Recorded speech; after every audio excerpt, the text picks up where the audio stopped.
আজকে 1 মে দিবস।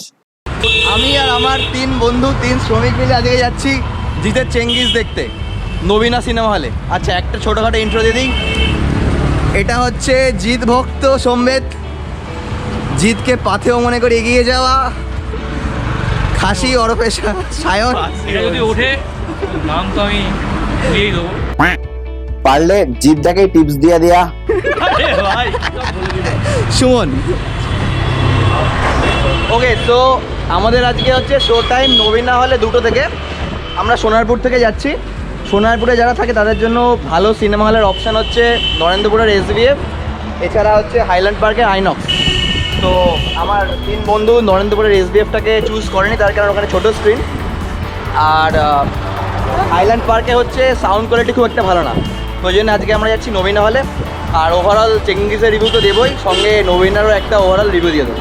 তো চলো যাওয়া যাক। 2019 সালে শেষ হলে গিয়ে জিদ্দার মুভি দেখতে গেছিলাম প্যান্থার, যেটা আমাকে খুবই হতাশ করেছিল।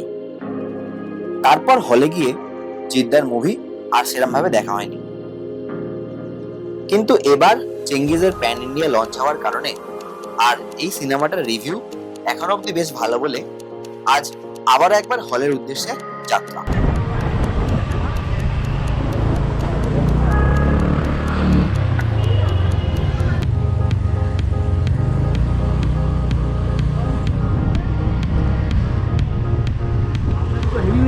তো আমরা চলে এসেছি ফাইনালি নবীনা সিনেমা হলের পার্কিংয়ে। এখানে পার্কিং স্পেসটা একবার দেখিয়ে দিচ্ছি। এটা হচ্ছে পার্কিং স্পেস। না টিকিট এখানে এটা পেড পেড হ্যাঁ 20 টাকা, মানে একটাই ঘন্টা কিছু নেই না একদম। তো এখানে পার্কিং ফি হচ্ছে 20 টাকা, মানে এখানে ঘন্টার কোনো ব্যাপার নেই। এখানে যতক্ষণ খুশি তুমি রাখতে পারো, মোটামুটি 20 টাকা হচ্ছে parking charge. Prince Anwar Shah রোডে অবস্থিত নবীনা হলটা টালিগঞ্জের সিনেমা প্রেমীদের সেন্টার অফ অ্যাট্রাকশন বা হার্ট নামেই পরিচিত।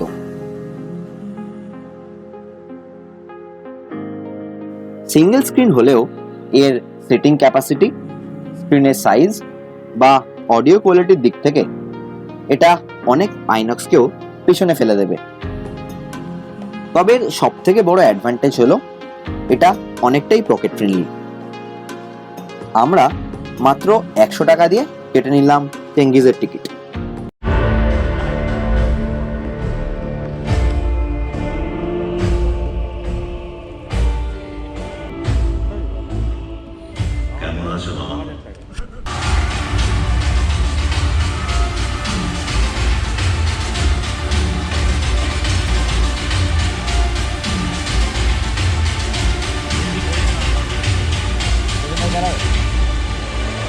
চেঙ্গিজের আজকাল হয় না, চেঙ্গিজের যুগ হয় যুগ।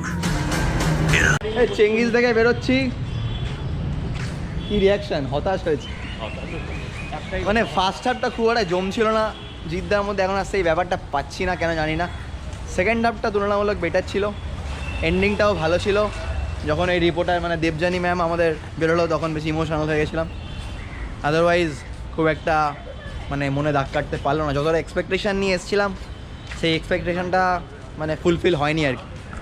সম্বিত মামা কি বলবে? সিনেমার রেটিংটা যতটা ভালো, কিন্তু সিনেমাটা অতটা ঠিক জমেনি, এটা সত্যি কথা। রেটিংটা সত্যি খুব ভালো ছিল, সেই জন্য এসেছিলাম দেখতে। আর জিদ্দার ভক্ত তো আমরা সারা জীবন ছিলাম, সেই জন্যই এসেছিলাম। কিন্তু জানি না কেন জিদ্দার সিনেমা এখন আর অত জমছে না। তোমার চেঙ্গিস মুভিটা দেখে কেমন লাগলো? ব্যক্তিগত মতামত, বাড়িতে খেয়ে দিয়ে ঘুমাও, তবুও 100 টাকা নষ্ট করো না। মানে মোটামুটি জীবন থেকে 2.5 ঘন্টা যদি তুমি নষ্ট করে দিতে চাও, তবে এসো, এসির হাওয়া খাও, ঘুমো, তো ব্যাস এইটুকুই।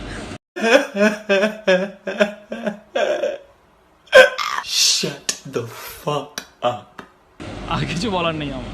এটা কি তুমি জিদ্দার একটু ফ্যান হয়ে বলছো নাকি?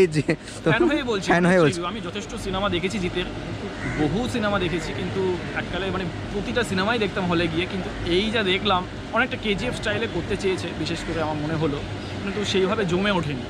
না গান হিট হয়েছে, না অ্যাকশনগুলো হিট হয়েছে, কিছুই আমার দিক থেকে তো আমি স্যাটিসফাইড নই। তাই বলছি, যদি 100 টাকাও খরচা করতে হয়, মনে করো নিজের পেটে দাও, তাও সিনেমা দেখার কোনো দরকার নেই। Honest review.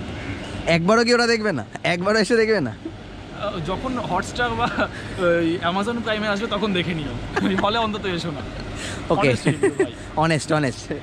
আর আমাদের সায়নদা, মানে সায়নদা অত পোজ মারতে হবে না, পোজ মারতে হবে। তুমি বলো কেমন লাগলো তোমার আমাদের জিদ্দার সিনেমা, কেমন লাগলো? খুবই হতাশ, এত বাজে সিনেমা আমি এক্সপেক্টই করিনি। এর থেকে একেন বাবু, ব্যোমকেশ দেখা অনেক ভালো। তুমি কি সেগুলো দেখেছো? হ্যাঁ আমি দেখেছি, আমি একেন বাবু প্রত্যেকটা সিরিজ দেখেছি, আমি একেন বাবু ভীষণ বড় ভক্ত। তো ওইসব সিনেমা এখন অনেক ভালো এরকম কমার্শিয়াল সিনেমা থেকে, বা দেব এখন যেরকম সিনেমাগুলো করছে নতুন, অনেক বেটার। আমার চেঙ্গিস একদমই ভালো লাগে।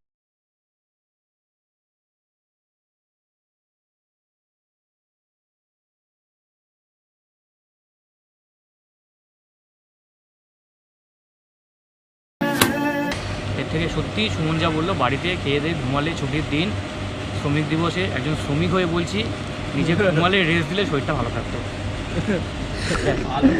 তো একটা হ্যাঁ, ফাইনাল, মানে যেটাই বলার যে মানে জিদ্দার ফ্যান হিসাবে সিনেমাটা একবার দেখাই যায়, কিন্তু যদি সত্যি সিনেমা লাভার হিসাবে বলো বা সিনেমা ক্রিটিক হিসাবে বলতে চাও, তাহলে মনে হয় না দেখা উচিত বা কিছু। একবার সিনেমা যদি সত্যি জিদ্দার ফ্যান হিসাবে আসো, তাহলে একবার অবশ্যই দেখো। যেহেতু মানে সম্বিতের বক্তব্য, যেহেতু ওটা প্যান ইন্ডিয়া লঞ্চ হয়েছে, তো মানে আমাদের expect- ওইটা সাপোর্ট হ্যাঁ, আমাদের এটা সাপোর্ট করা উচিত অ্যাজ এ আর বেঙ্গলি বাংলা মুভি। এবং আমরা জিতের সিনেমা সেই ছোটোবেলা থেকে দেখে যাচ্ছি, মানে আমি যেটা বললাম আর কি, স্কুল পালিয়ে যেতাম জিদ্দার সিনেমা দেখতে। হ্যাঁ, হ্যাঁ, যখন গেম আমরা দেখেছিলাম, আমরা যখন 2014 সালে স্কুলে পড়ি, তখন আমি, সম্বিত, আমাদের আরও দুজন বন্ধু ছিল, রূপক এবং ঋত্বিক, আমরা গেছিলাম যে স্কুল পালিয়ে জিদ্দার সিনেমা গেম দেখতে। তখন যে ধরনের জিতের সিনেমা আসতো, বা যে ধরনের তখন একটা যে সাসপেন্স থাকতো, সেই যে একটা মানে গেট আপ জিতের, মানে সেটা এখন মিস বা হচ্ছে মানে তখন সিনেমা যেটা হতো আর কি, তখন সেই জিনিসটা ফেল থাকতো, সেটা হচ্ছে এখন নেই আর কি। সেটাই সম্বিত বলতে চাইছে। এটাই ফাইনাল বক্তব্য। আমারও বলবো যে, আমি বলবো হ্যাঁ, একবার মানে দেখতে আসা যেতে পারে, যেহেতু আমরা জিদ্দার ফ্যান।